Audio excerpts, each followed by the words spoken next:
Assalamualaikum warahmatullahi wabarakatuh. Selamat siang.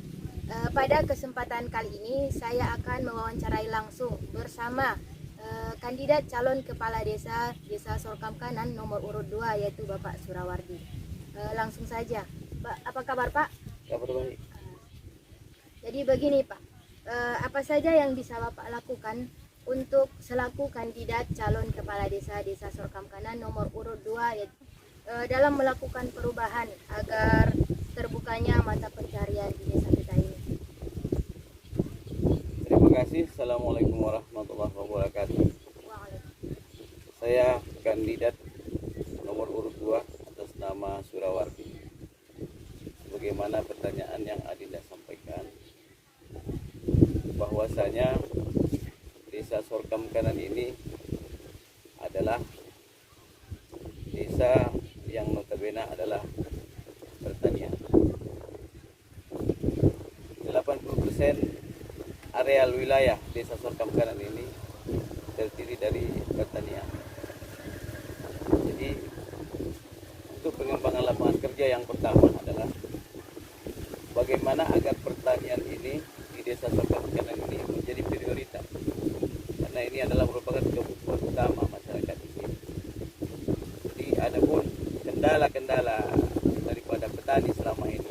Yang pertama adalah ketersediaan air irigasi, dan selanjutnya ketersediaan pupuk. Nah, sebenarnya infrastruktur pengairan desa Sorkam Kanan itu sudah ada.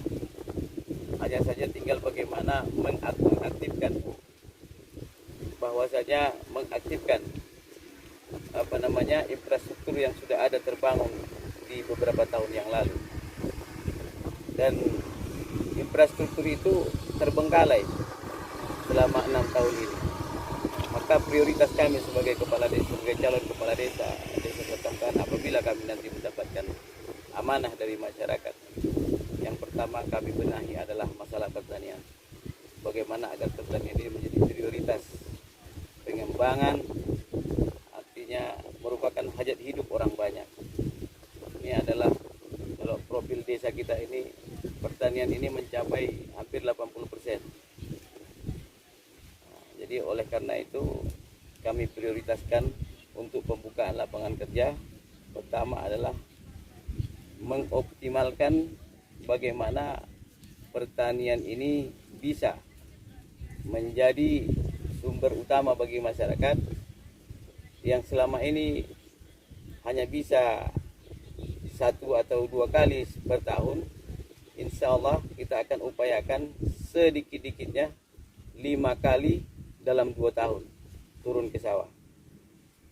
Apabila ketersediaan 2 fasilitas yang merupakan kendala bagi pertanian desa Sorkam Kanan ini, yaitu masalah ketersediaan air irigasi dan ketersediaan pupuk dan sebagainya, saprodi dan sebagainya, apabila ini mampu kita sediakan nanti, maka insya Allah lapangan kerja desa Sorkam Kanan ini dengan sendirinya akan terbuka. Kehidupan masyarakat akan berubah. Dan kemudian untuk masalah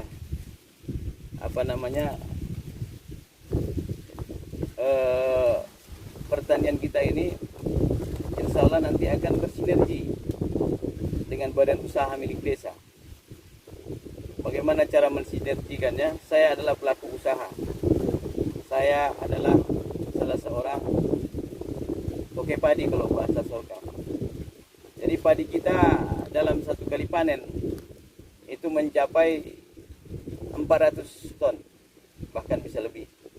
Itu yang hanya terjual. Lain lagi yang dibawa ke rumah sebagai stok bagi masyarakat. 400 ton kalau dikalikan kali 5.000 berarti mencapai 2 miliar per 1 kali panen. Nah, padi ini kita olah, kita beli, langsung kita jual kepada tengkulak petani atau pekilang. Nah, ini akan kita upayakan nanti, kita tidak lagi menjual padi. Insya Allah kita akan berupaya, kita akan jual beras. Nah, padi itu nanti akan kita kelola di sini. Kita akan upayakan agar tersedia kilang di sini. Ini yang akan kita coba nanti bekerja sama dengan saudara-saudara kita, dasana-dasana kita yang ada di perantauan. Bagaimana bisa penanaman modal untuk bisa membuat kilang yang sederhana, sehingga nanti anak-anak organisasi-organisasi kepemudaan bisa ikut berperan aktif, berperan serta. Contoh, kalau kita nanti telah memproduksi beras, maka kita akan buat produksi beras sorghum. Insya Allah kita akan sewa toko atau kita dirikan toko di mana kota-kota yang bisa kita jadikan sebagai tempat pemasaran. Nah, disitulah nanti kerjasama antara kepemudaan untuk mengembangkan sumber daya alam yang ada di desa ini, termasuklah pertanian tadi. Karena begini Adinda, padi ini selama ini kita ambil, kita beli dari petani, langsung kita jual kepada pekilang atau toke-toke. Nah, di sini ada beberapa item lagi yang bisa kita dapatkan daripada penghasilan padi tersebut. Contoh, apabila kita olah di sini, nanti upah jemurnya di sini, upah kilangnya di sini, kemudian dedaknya di sini.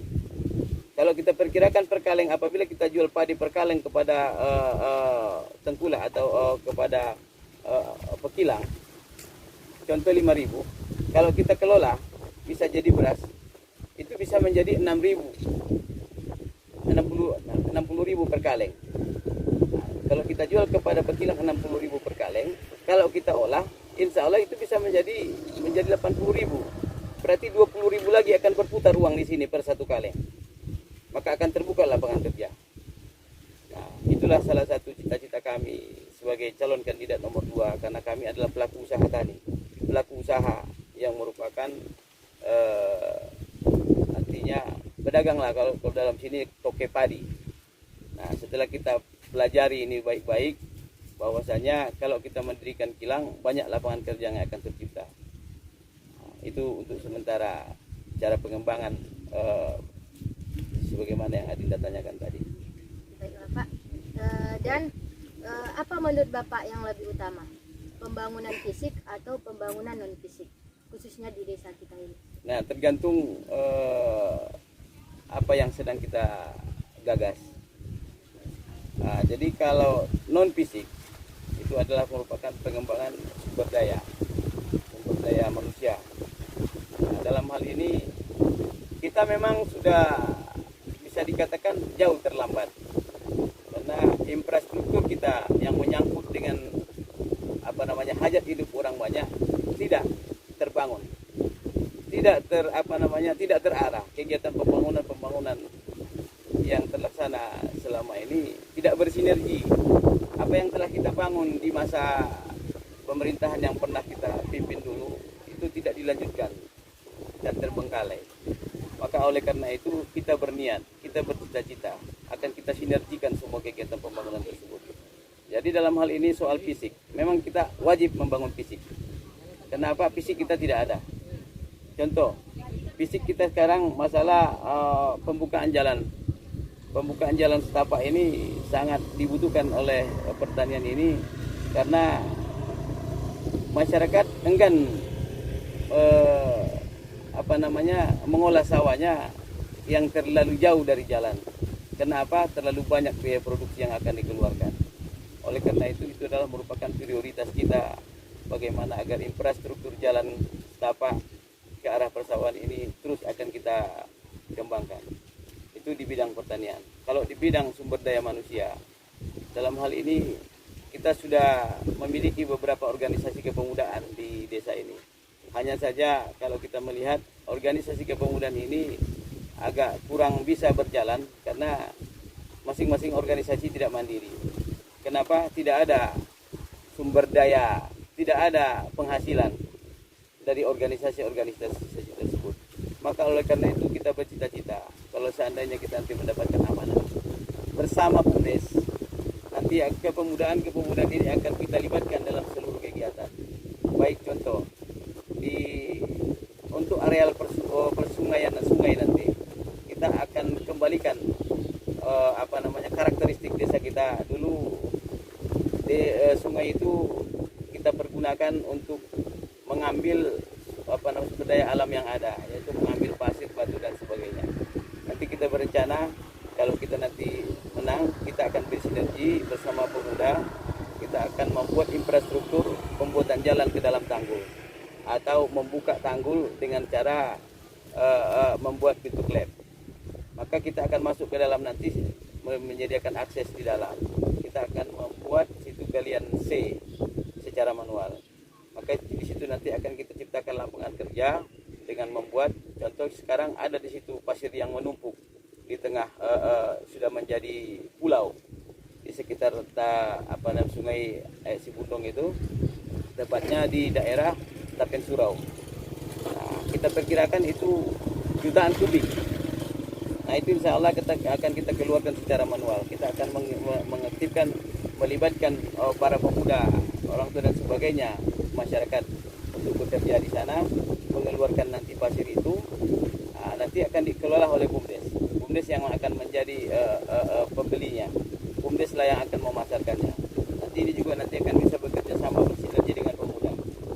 Dalam artian nanti bisa bagi hasil. Siapa yang menjadi pemasaran, siapa nanti yang menjadi pengelola di dalamnya. Nanti BUMDes lah yang akan memodalinya. Itulah rencana kita ke depan untuk pembukaan lapangan kerja, dan kemudian yang seperti yang Adinda pertanyakan tadi, mana yang lebih utama? Sebenarnya kedua-duanya utama, tergantung kebutuhan daripada kegiatan itu sendiri. Kalau infrastruktur itu wajib, karena memang kalau tanpa infrastruktur, mana mungkin kita bisa bersinergi, mana mungkin bisa BUMDes bisa bersinergi. Contoh, nanti kita akan membuka jalan. Nah, dengan terbukanya jalan, BUMDes akan ikut bersinergi. Contoh, begitu nanti kita buka jalan, contohnya arah ke Kelumpang sana, ada tanah-tanah sawah, daerah-daerah di situ yang tertinggal, yang tidak tersentuh oleh kegiatan. Dengan dibangunnya nanti jalan, di situ akan terjadi perputaran ekonomi. Contoh, orang sudah bisa nanti bermukim di sana, bisa memelihara ayam, contohnya, bisa berkebun-kebun. Nah, nanti BUMDes yang akan menjadi pembimbing dan pemberi modalnya. Satu lagi, jalan yang sedang di belakang kita ini adalah jalan setapak yang dibangun sekitar 10 tahun yang lalu. Ini melalui PMPM. Ini tujuannya kemarin kita rencanakan untuk menembus Bukit Sepitunger. Bukit Sepitunger ini adalah milik kita. Jumlahnya hampir 14 hektar. Nah, begitu kita kemarin merencanakan ini, ternyata pada periode kemarin kita kalah. Hingga jalan ini tidak terlanjutkan ke arah yang kita tuju kemarin, yaitu Bukit Sepitunger. Insya Allah ini hanya tinggal kurang 100 meter lagi untuk menuju Bukit Sepitunger. Bukit Sepitunger itu adalah merupakan aset desa dan kelurahan, yang semestinya kalau dikelola, diambil kembali. Sudah banyak orang yang mengambilnya itu sekarang, orang daerah-daerah lain. Alhamdulillah, pada waktu kita kemarin mengelola Bukit Sepitunger, menanam manggis, alhamdulillah beberapa kasus orang yang mengaku-ngaku telah memiliki tanah di situ sudah kita atasi. Hanya saja tanaman itu tidak berkelanjutan, tidak terkontrol. Akhirnya tanaman yang sudah kita tanam kemarin berupa manggis, merupakan program dari pertanian, yaitu perkebunan, ternyata tidak terpelihara. Akhirnya habis mati. Kemudian memang kita namanya juga pada waktu itu pemerintahan desa tidak memiliki dana apa-apa. Jadi sehingga kita juga tidak bisa berkata banyak. Nah, jadi alhamdulillah kalau hari ini desa sudah diberikan dana berupa dana desa. Nah, dana desa ini bisa nanti kita anggarkan untuk kegiatan ke arah ke sana, yaitu bisa jadi infrastruktur fisik, bisa juga pemberdayaan. Nah, untuk sementara itu yang bisa kami sampaikan. Dan apa yang bisa Bapak lakukan untuk memberantas kenakalan remaja yang seperti narkoba di desa? Kenakalan remaja ini adalah merupakan kelalaian kita semua. Jadi remaja ini sebenarnya kenapa lebih cenderung mencari alternatif, karena memang kegiatan tidak ada. Nah, banyak remaja ini yang kebingungan harus kemana, keluar dari rumah tidak tahu mau kemana, kegiatan tidak ada, sehingga mencari alternatif yang menurut mereka lebih membahagiakan dirinya. Nah, selama ini dengan kegiatan kesibukan yang kita laksanakan dengan membangun infrastruktur, terbukanya lapangan kerja, dan kemudian terlaksana olahraga dan sebagainya, kami melihat kepemudaan pada waktu itu tidak seperti yang pada sekarang ini. Jadi menurut saya, apabila nanti memang kita arahkan pemuda ini, kita berikan pekerjaan, kita berdayakan seluruh organisasi kepemudaan ini, kita buat berlomba-lomba, bersinergi berlomba-lomba, untuk dalam artian setelah nanti bisa bersinergi dengan usaha-usaha, dengan pemerintah, dengan BUMDes dan sebagainya, otomatis kesibukan semakin tinggi, sehingga mungkin kalau menurut kami pemuda akan lebih terfokus kepada kegiatan pekerjaan yang merupakan bisa menjamin masa depannya ke depan. Dan kemudian persoalan narkoba ini ada satu hal yang tidak bisa kita siarkan secara begini, karena memang perlu kita ada beberapa rahasia-rahasia yang tidak perlu kita ucapkan di sini, dan ini sudah pernah kita lakukan di masa lalu. Dan insya Allah apabila nanti kita terpilih, nanti anak-anak generasi yang terpapar narkoba ini akan kita bina, insya Allah akan kita bina, akan kita arahkan. Nah, inilah gunanya nanti kita bersinergi bersama-sama, organisasi keagamaan dan sebagainya.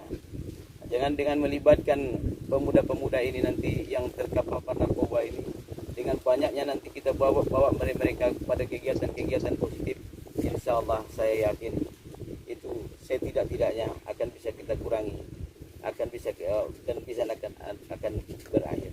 Itulah menurut saya. Terima kasih. Ya, baiklah. Dan yang terakhir, apa visi misi Bapak untuk tujuan arah utama desa kita, yaitu Desa Sorkamanan ini? Visi misi kita adalah mewujudkan pemerintahan yang bersih,